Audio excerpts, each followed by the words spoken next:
नमस्कार, मैं हूँ संजय शर्मा। आप देख रहे हैं 4 PM न्यूज़ नेटवर्क। मेरे कुछ साथी कमेंट में लिखकर पूछ रहे थे कि आज संजय शर्मा कहाँ हैं? मैं देख रहा था कि डिबेट में भी कुछ लोगों ने पूछा।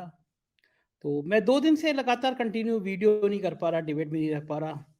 दरअसल अब 2024 बहुत दूर नहीं है, तो मैं चाहता हूँ कि कुछ और राज्यों में भी 4 PM का विस्तार हो। तो मैं आने वाले बहुत दिनों में जल्दी में ही आपको मैं कर्नाटका, मध्य प्रदेश, राजस्थान, उत्तराखंड इन सब राज्यों में मैं अपने सहयोगी तलाश कर रहा हूँ, जो बेबाकी से बोल सकें, जो सत्ता की आँख में आँख डालकर सवाल पूछ सकें। ये नहीं करें कि वो जाएँ वहाँ पे और कहें कि साहब बहुत खराब हो रहा है, बहुत खराब हो रहा है, लेकिन जीत तो यही वाली पार्टी जाएगी। फिर एक माहौल बनाने का काम करें। जो कमियाँ हैं, उनको कमियों को दिखाएँ और फिर बाद तक उस पे कायम रहें। और विलाप ना करें कि भई मेरे संग भी ये नहीं हो गया, मेरा ये हो गया, मतलब खुल के बात करें, जनता के साथ संवाद करें। तो मैं ऐसे साथियों की तलाश में आजकल जुटा हुआ हूँ और मुझको यकीन है कि कुछ और राज्यों में जल्दी आप 4 PM का विस्तार देखेंगे। तो मैं कुछ लगातार मैं आपसे बात नहीं कर पा रहा हूँ, उसके लिए मैं क्षमा चाहता हूँ। क्योंकि मैं डिबेट वगैरह में मैं कमेंट देख रहा था, बहुत सारे लोग मुझे याद कर रहे थे। मेरे ये प्यार के क्षण बहुत ही मैं कभी ना भूलने वाले क्षण हैं। मैं गया एयरपोर्ट पे, जहाज़ उतरा, वहाँ पे 2 लोग, बिल्कुल नया राज, 2 लोग आए कि आप संजय शर्मा हैं, और संग में सेल्फी खिंचाने खड़े हो गए। एयरपोर्ट के अंदर पहुँचा और वहाँ पे 4 लोग मिल गए।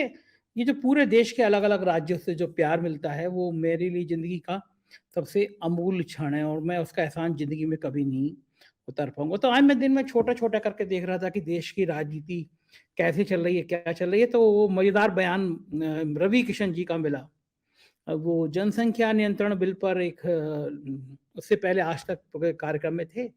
चित्रा त्रिपाठी बहुत अच्छी रिपोर्टर एंकर हैं और गोरखपुर से ही आती हैं। वो गोरखपुर में बहुत अच्छी स्टूडेंट लीडर भी रही हैं, अच्छी अच्छी स्टूडेंट भी रही हैं। तो उन्होंने रवि किशन जी से सवाल किया कि आप जनसंख्या नियंत्रण बिल ला रहे हैं और आपके खुद के 4 बच्चे हैं। तो सवाल बड़ा मौजूद था, लेकिन मैं ये मानने को तैयार नहीं हूँ कि जनसंख्या नियंत्रण बिल केवल रवि किशन जी का अपना निजी बिल है। सरकार की इसमें सहमति नहीं होगी, क्योंकि भारतीय जनता पार्टी के किसी सांसद में इतनी हिम्मत है कि वो किसी भी समस्या पे वो निजी बिल ले आए लोकसभा में। जब तक वो प्रधानमंत्री जी से नहीं पूछेगा, जब तक वो गृह मंत्री जी से नहीं पूछेगा, तब तक मुझे लगता है उनकी हैसियत है नहीं कि बीजेपी का कोई सांसद ऐसे बिल ला सके। तो रवि किशन जी ने चित्रा जी से कहा कि बस मैं यहाँ से उठूँगा और सीधा जाके मैं वो बिल रख दूँगा। तो निजी बिल है, वो एक सांसद कोई भी निजी बिल रख सकता है। मुद्दा था कि जनसंख्या नियंत्रण बिल। रवि किशन जी सांसद हैं अब तो उन्होंने जो बातें कही उसपे आप सुन के हँसेंगे। उनसे पूछा गया कि आपके 4 बच्चे हैं और तब भी आप जनसंख्या नियंत्रण बिल ला रहे हैं, तो ये क्या मज़ाक की बात है? तो उन्होंने जो जवाब दिया उसमें जो शब्द आ रहे हैं मेरे, वो कहना ठीक नहीं है, लेकिन मैं व्याख्या कर दे रहा हूँ। वो शब्दों को नहीं कह रहा, सांसद है, मुझ पे तुरंत विशेषाधिकार हनन का मुकदमा चल जाएगा। मैं पार्लियामेंट में खड़े होके अपनी दलीलें दे रहूँगा और थोड़ा रवि किशन जी को भी लगेगा कि ज़्यादा ही मैं बोल गया। लेकिन उन्होंने कहा कि भई अगर कांग्रेस की रिजिम नहीं होती तो मेरे 4 बच्चे नहीं होते। मतलब मैं अब तक तो ये सुनता था कि देश में जितनी समस्याएँ हैं वो सब चाचा नेहरू के कारण है। अगर नेहरू नहीं होते होते तो आज हमारा रुपया नहीं गिर रहा होता। अगर नेहरू नहीं होते तो चीन हमारे बॉर्डर में इतना नहीं घुसा होता। अगर नेहरू नहीं होते तो छोटे-छोटे राष्ट्र में आँखें नहीं दिखा रहे होते। अगर नेहरू नहीं होते तो पेट्रोल डीजल के दाम नहीं बढ़े होते और नेहरू नहीं होते तो आपके घर का सिलेंडर भी महँगा नहीं होता। मतलब इस देश की जितनी समस्याएँ हैं वो सब नेहरू ने पैदा करी। ऐसा जनमानस में माहौल बनाने की कोशिशें बहुत बार की गई। लेकिन 4 बच्चे होने के लिए कांग्रेस ज़िम्मेदार है, ये कोशिश मैंने पहली बार देखी। तो मुझे हँसी आई कि इस हद तक भी सोचा जा सकता है। और उन्होंने तर्क दिया कि भई हमें पता ही नहीं था कि 4 बच्चों को नुकसान क्या होता है, क मतलब नुकसान क्या होता है। हम तो स्ट्रगल कर रहे थे, बस गाना-बजाना कर रहे थे, दौर में थे, जाते थे, थकते थे। मेरी पतली-सी बीवी, छरछरी सी छरहरी काया की बीवी, वो पहले बच्चे के होने के बाद में उसकी शरीर बिगड़ने लगा, फिर दूसरा, तीसरा, चौथा बच्चा। तो मुझे 2-3 बातें खराब लगी। एक तो आप अपनी पत्नी का बखान ऐसे कर रहे हैं, मंच पे कर रहे हैं, राष्ट्रीय चैनल पे कर रहे हैं। और फिर कोई सामान्य-सा पुरुष भी होगा यदि उसकी पत्नी का शरीर पहले बच्चे के बाद वो महसूस कर रहा है कि उसकी पत्नी का शरीर खराब हो रहा है हेल्थ की वजह से, तो मुझे नहीं लगता कि कोई थोड़ा बहुत भी समझदार आदमी दूसरे बच्चे का जोखिम लेगा। और कांग्रेस इसलिए दोषी है उनके सांसद जी के शब्दों में, क्योंकि कांग्रेस अगर उस समय जनसंख्या नियंत्रण बिल ले आई होती, तो वो 4 बच्चे नहीं कर रहे होते। मतलब मैं ये बड़े विनम्रता से पूछना चाहता हूँ सांसद जी कि अगर आपका जनसंख्या नियंत्रण बिल आ गया और भारतीय जनता पार्टी के किसी नेता के 4 बच्चे हो गए, तो आप क्या करेंगे? नंबर 2 बात, जनसंख्या नियंत्रण बिल आना चाहिए, मैं कम से कम व्यक्तिगत रूप से मैं इसके पक्ष में हूँ। क्योंकि देश की एक बहुत बड़ी समस्या है जनसंख्या।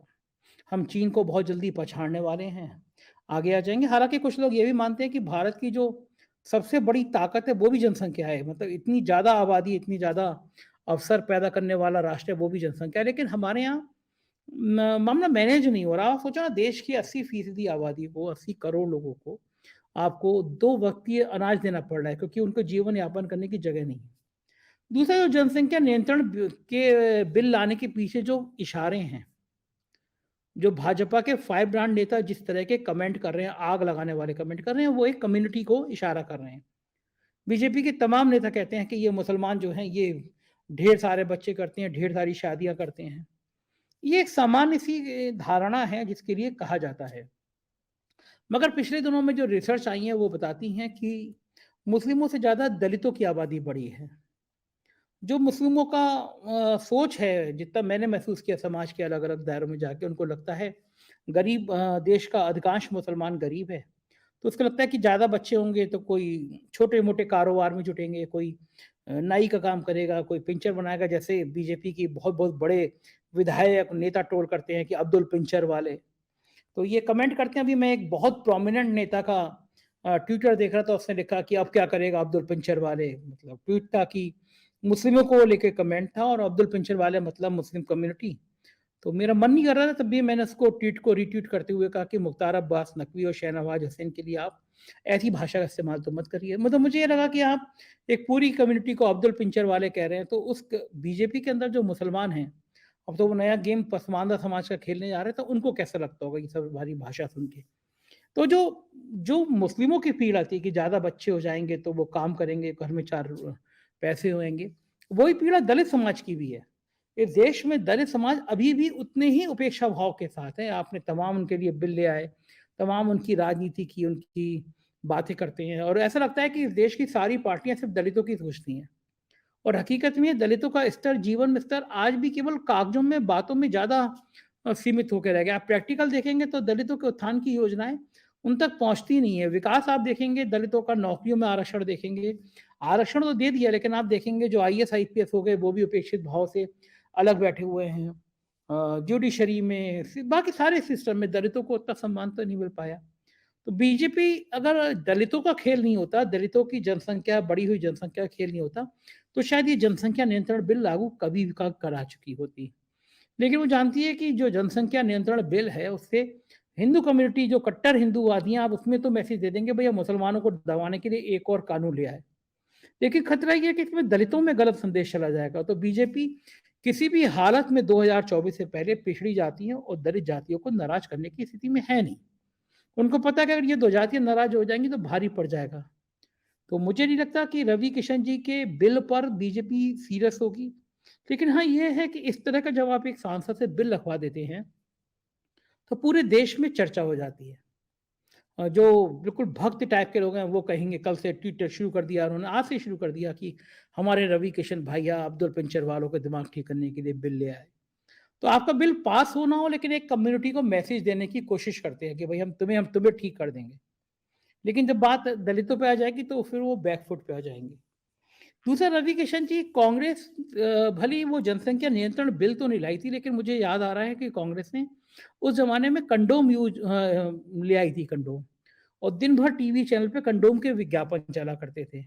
मुझसे एक सांसद ने, और मैं बहुत उनको उदारवादी सांसद मानता था, सनी लियोनी ने कंडोम का ऐड किया था, और मेरा उनसे थोड़ा तीखा तर्क हो गया। उन्होंने बड़ी आलोचना करी कि हमारा देश अब ऐसा हो गया है कि सनी लियोनी के विज्ञापन आते हैं और मैं परिवार के संग बैठ के टीवी देख रहा होता हूँ, मेरा सिर शर्म से झुक जाता है। 21वीं सदी में, 22वीं सदी में जाने की बात करने वाले, अब तो 23वीं सदी में जाने वाली बात करने वाले नेता अब इस हद तक उतरे हुए हैं, उनका मानसिक स्तर इस हद तक परेशान है कि अगर वो कंडोम का ज़िक्र आता है परिवार में, तो उनका सिर शर्म से झुक जाता है। एक तरफ आप कहते हैं कि बच्चों को, छोटे बच्चों को ही सेक्स एजुकेशन दो। उन्हें पता होना चाहिए कि यौन इच्छाएँ क्या होती हैं, काम शास्त्र क्या होता है, कंडोम का इस्तेमाल क्या होता है। एक तरफ तक आप इतनी पिछड़ेपन की बातें करते हैं। जेएनयू में देखिए, जेएनयू में इतने सारे कंडोम मिल गए, मतलब ये जैसे राष्ट्रीय शर्म का विषय हो कि अगर आपको किसी अच्छे विश्वविद्यालय में कंडोम मिल गए तो आपके लिए राष्ट्रीय शर्म का विषय हो गया।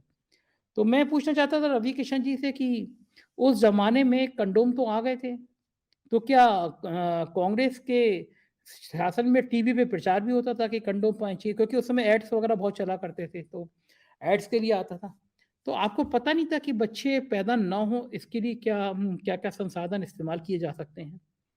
क्योंकि अब इस पीढ़ी में तो हम, आप छठे क्लास के बच्चे से पूछेंगे तो उसको पता है। जैसे एक मेरे को कल किसी ने मैसेज भेजा, कल क्या मतलब आज ही, वो शायद रवि किशन जी के मैसेज के बाद उन्होंने मुझे मैसेज भेजा कि भई एक क्लास में छोटे-छोटे बच्चे थे, वो कह रहे थे कि मुझे पता है कि बच्चे कैसे होते हैं, तो दूसरे ने कहा नहीं मुझे ये पता है बच्चे कैसे नहीं होते हैं। ये बात मैं इस संदर्भ में कह रहा हूँ कि हमारे देश में हिपोक्रेसी बहुत है। हम लोग 2 चेहरे लगाए रहते हैं। आप एक चेहरे पे लगाएँगे जिसमें आप सेक्स की बातें नहीं कर सकते, आप कंडोम की बातें नहीं कर सकते आप, क्योंकि आपको लगेगा अरे ये समाज में बातें एक मंच पे कैसे की जा सकती हैं। अगर किसी विश्वविद्यालय में पढ़ने वाले इंजीनियरिंग और स्टूडेंट्स के कैंपस में कंडोम मिल जाता है तो आप उनको सब चरित्रहीन साबित कर देते हैं। बजाय इस बात की आप प्रशंसा करिए कि एक नौजवान पीढ़ी है जो इस तरह की चीज़ों को यूज़ कर रही है, जो साइंटिफिकल प्रूफ है, जिसको सरकार प्रचारित करती है। लेकिन आपके लिए वो शर्म का विषय है कि आप एक अच्छे विश्वविद्यालय में कंडोम मिल जा रहे हैं, तो आप एक राष्ट्रीय शर्म का विषय बने। तो रवि किशन जी, क्या आपको पता नहीं था इतने प्रचार के बाद, कांग्रेस के बाद में, कि बच्चे कैसे नहीं होते हैं? तो आज रवि किशन जी बहुत ट्रोल हो रहे हैं कि 4 बच्चों के पिता होने के बाद, और मनोज तिवारी जी, उनके भी तीसरा बच्चा होने वाला है। तो ये अपनी-अपनी सोच है, इसमें कोई क्या कमेंट करे अब। मुझे नहीं पता कि बीजेपी सच में जनसंख्या नियंत्रण बिल लाएगी, नहीं लाएगी, लेकिन पॉलिटिकल नफ़ा-नुकसान जो है वो मैंने आपको बता दिए।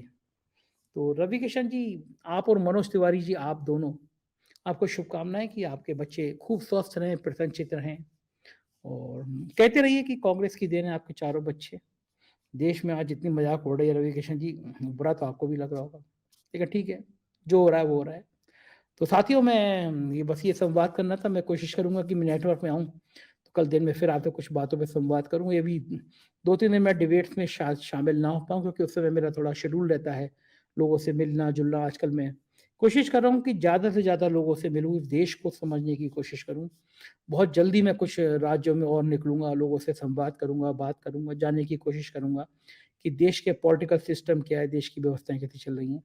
देखते रहिए 4 पीएम न्यूज़ नेटवर्क। अगर उत्तर प्रदेश की खबरें, सिर्फ़ उत्तर प्रदेश की खबरें देखना हो तो 4 पीएम यूपी, बिहार की खबरें देखनी है तो 4 पीएम बिहार, और गुजरात की खबरें देखनी हो तो 4 पीएम गुजरात ज़रूर देखिएगा। शुक्रिया, धन्यवाद, थैंक यू।